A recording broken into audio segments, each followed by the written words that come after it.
The 72 returned with joy and said, Lord, even the demons submit to us in your name. He replied, I saw Satan fall like lightning from heaven. I have given you authority to trample on snakes and scorpions and to overcome all the power of the enemy. Nothing will harm you. However, do not rejoice that the spirits submit to you, but rejoice that your names are written in heaven. At that time, Jesus, full of joy through the Holy Spirit, said, I praise you, Father, Lord of heaven and earth, because you have hidden these things from the wise and learned, and revealed them to little children. Yes, Father, for this was your good pleasure. All things have been committed to me by my Father.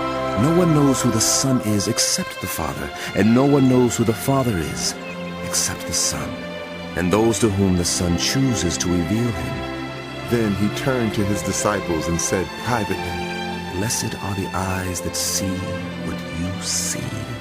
For I tell you that many prophets and kings wanted to see what you see, but did not see it, and to hear what you hear, but did not hear it.